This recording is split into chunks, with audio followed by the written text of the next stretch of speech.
Bom dia, pessoal. Nessa aula número 4, então, a gente vai dar continuidade a essa lista da atividade 2 e vamos fazer o problema número 6, 7, 8 e 9. Né? No problema número 6, eu tenho ali o seguinte: uma carga elétrica pontiforme, ou seja, carga localizada num ponto. Né? A gente sempre trabalha com carga pontiforme, certo? Nunca trabalha com carga em corpo extenso. Né? E essa carga, então, vale 4 vezes 10 a menos 6 coulomb e é colocado em um ponto P do vácuo, né? E fica sujeito a uma força elétrica de intensidade de 1,2 newtons. Qual o valor do campo elétrico nesse ponto P? Então tu tem lá num ponto P uma certa distância, né, da carga, certo? E ali tu tem o seguinte, né? Esse ponto não foi dada a distância, então a gente não vai pegar a equação do campo elétrico, a gente vai pegar a equação reduzida, ou seja, lembrando que campo elétrico é o que? É a força elétrica, né, que é esse K vezes Q sobre D ao quadrado dividido pela própria carga, ou seja, lembrando que campo elétrico é aquela região ao redor da carga, né, onde tem propriedades elétricas. Isso é o que a gente chama de campo elétrico. Então, uma carga elétrica pontiforme, tá, é colocada num ponto, né, e fica sujeita a uma força elétrica de intensidade de 1,2. Qual o valor do campo elétrico nesse ponto? Então, o que eu vou fazer? Eu vou pegar essa equação, que é a força elétrica, né, dividido pela carga, que me dá o valor do campo elétrico. Por que eu vou pegar essa e não vou pegar aquela ali? Né? Porque aquela ali é a força elétrica dividida pela carga. Né? Então, como a gente já tem o valor da força elétrica, que vale 1,2 newtons, então esse valor aqui a gente já tem. O que mais que a gente já tem? Uma carga pontiforme, né? Com carga de 4 vezes 10 a menos 6 é colocada em um ponto. Certo? Tem o valor da carga, que é essa carga pontiforme aqui, né, e fica sujeito a uma força elétrica de intensidade de 1,2. Qual o valor do campo elétrico? Então é isso que eu quero saber. Então essa equação aqui, equação reduzida, né, como a gente chama. Então eu já tenho o valor da força, 1,2 newtons. Eu tenho o valor da carga, 4 vezes 10 a menos 6, ou seja, 4 microcoulombs, né, e é só dividir. Certo? Isso vai dar newton por coulomb, unidade, né? Para dividir aqui, ó, eu vou passar esse 1,2 para 12 vezes 10 na menos 1. Daí eu trabalho com as potências de 10 e 12 dá para dividir por 4 exatamente. Então 12 dividido por 4 dá 3. E aqui eu vou manter a base 10 e vou diminuir os expoentes. Menos 1 menos 6 é menos 1 mais 6, né? Que vai dar mais 5. Ou seja, 3 vezes 10 na 5 newton por coulomb. E esse campo elétrico, né, que existe no ponto P, né, que consegue então empurrar, né, essa carga, né, atraindo ela ou repelindo para um determinado ponto, né, porque aqui não foi dado se a carga, né, que originou esse campo elétrico ela é positiva, negativa. Então é só você se lembrar do slide lá sobre campo elétrico, vocês vão ver, né, que é aquela região ao redor da carga ali que tem propriedades elétricas. Então esse aí é o problema número 6. No exercício 7, a gente tem o seguinte: no contato, né, entre um condutor eletrônico A, eletrizado positivamente, e outro B, neutro, haverá passagem de prótons, elétrons, prótons e elétrons, daí de A para B, de B para A. Né? Eu sugiro fazer o seguinte: faz primeiro, né, um desenho da situação. Então tá ali o corpo A positivo, certo? E o corpo neutro aqui, ó, número de prótons e número de elétrons exatamente igual, o que torna ele um corpo neutro. Quando esse corpo aqui está se aproximando, né, do corpo neutro, ele já está induzindo uma separação de cargas. Isso aqui se chama de indução. Não precisou nem encostar ali, ó. Os elétrons que estavam nessa região foram atraídos para essa região aqui desse corpo, devido à presença de cargas positivas aqui. E, portanto, devido à força de Coulomb, como vocês sabem, né, cargas de mesmo sinal se repelem, então os elétrons vieram para cá. O que aconteceu aqui? Né? Aqui houve falta de elétrons, certo? Porque eles foram atraídos, cargas de sinais contrários se atraem. né? Então essa é a ideia. Então aqui tu teve ausência de elétrons e aqui tu teve, né, um acúmulo de elétrons. Quando esse bastão encostar, ou seja, quando ele entra em contato, né, o que vai acontecer? Então, primeiro eu vou identificar o corpo A, ele é positivo, e o corpo B, que eu chamei aqui na questão, né, o corpo B, ele é o que? Ele é neutro, né? Então, se eu pensar no corpo B como sendo um corpo neutro, esses elétrons aqui, quando ele encostar, eles vão migrar. Então vai migrar elétrons do corpo B para o A. Então, qual é a questão certa? A não é, porque não é prótons que migram, são elétrons. Elétrons de A para B? Não, porque aqui tem falta de elétrons.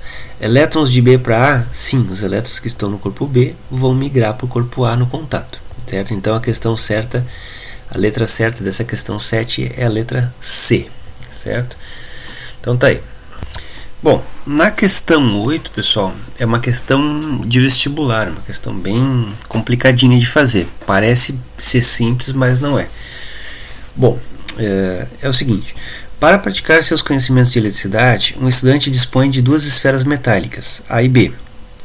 A esfera B possui um volume 8 vezes maior que a de A. Esse que é o grande problema, né, dessa questão. E ambas estão inicialmente neutras. Na primeira etapa, eletriza-se a esfera A com 4 microcoulombs e B com 5 microcoulombs. Na segunda etapa, as esferas são colocadas em contato e atingem equilíbrio eletrostático. Ou seja, quando ele fala em equilíbrio eletrostático, é que não tem mais troca de carga entre uma esfera e outra, né? Vocês vão ver depois, mais adiante, quando eu falar no conceito de potencial elétrico, que isso acontece quando o potencial de uma esfera fica igual ao potencial de outra, certo? Então a equação que eu até vou passar para vocês aqui na solução dessa questão, ela deriva, né, dessa questão do potencial elétrico de cada esfera.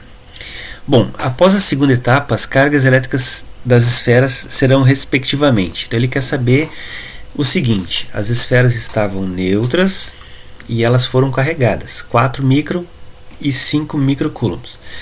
Depois elas se tocam, certo? Como são esferas de tamanhos diferentes, a carga vai ser proporcional ao raio dessas esferas, certo? E ele só fala o seguinte, que uma esfera possui o volume 8 vezes maior do que a outra, né? A esfera B possui o volume 8 vezes maior do que a esfera A.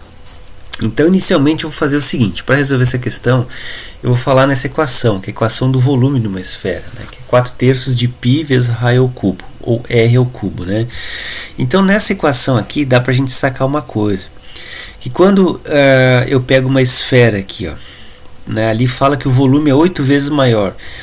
Para a gente pensar em alguma coisa que dá 8 aqui, é só pensar que o raio era 2, né, uma esfera tem o raio R, e a outra depois ficou com o raio dobrado, 2R.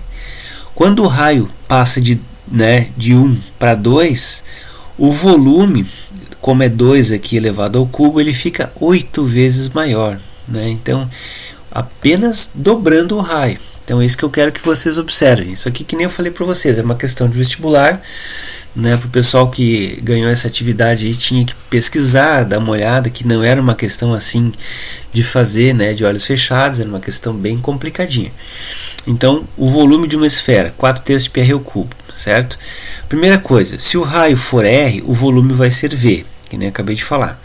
Se eu pego agora e dobro o raio da esfera, que ele diz que a esfera B é maior, então se eu dobrar o raio, botando 2 aqui elevado ao cubo, dá 8. Então, como isso aqui 4, o π e o 3 é tudo constante, né, o volume vai depender extremamente só do raio aqui, né? Então essa é a primeira sacada que o aluno tem que ter nessa questão aqui. Segundo, detalhe, né? Tem dois detalhes: a carga é proporcional ao raio da esfera, maior o raio, maior a carga.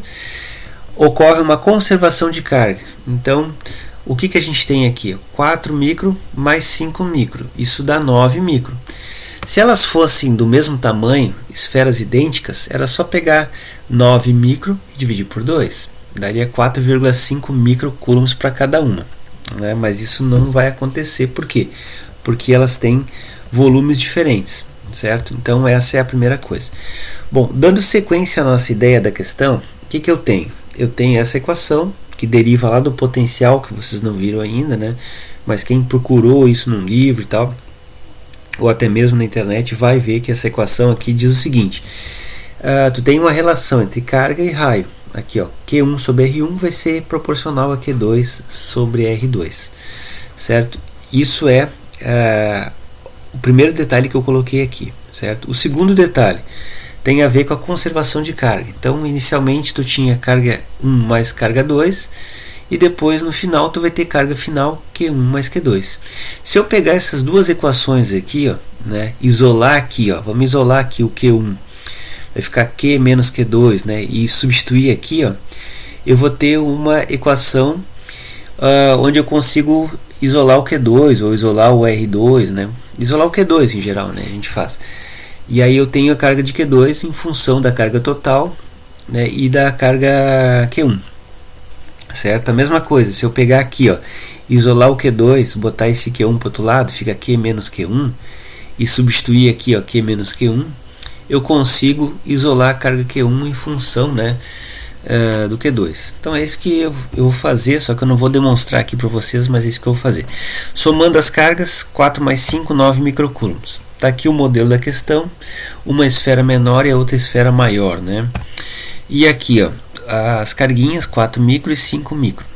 Bom, primeira coisa, que nem eu falei para vocês, eu não vou estar demonstrando de onde é que sai, mas eu já dei o caminho, né? Só isolar aqui, ó, isola o Q1 nessa equação e substituir aqui, depois isola o Q2 e substituir aqui. Aí vai te dar origem a essas duas, aqui eu chamei de Q1 e Q2, mas seria QA e QB, né? Seria essa a ideia, tá? Então vai te dar origem a duas equações aí, essa equação e a segunda, ou seja, carga de A em função do raio dela e carga de B em função do raio dela ali. Substituindo os valores nessas equações, tu vai ter 9 microcoulomb, que é a carga total, o raio RA eu chamei de R, e RA mais RB, ou seja, R mais 2R dá 3R, cortando aqui o R, 9 dividido por 3 vai dar exatamente 3 microcoulombs, né? Bom, na outra equação, então eu vou fazer a mesma coisa. Aqui vai ser a carga total, 9. O raio de B é o dobro, o raio de B é 2R. E aqui vai ser R mais 2R que dá 3R. O R corta, 2 vezes 9, 18, dividido por 3 vai dar 6. Que nem eu falei para vocês, olha aqui, ó, 6 mais 3 dá 9. Ou seja, há o que? Conservação de cargas, né? Ocorre a conservação de cargas aqui no nosso probleminha.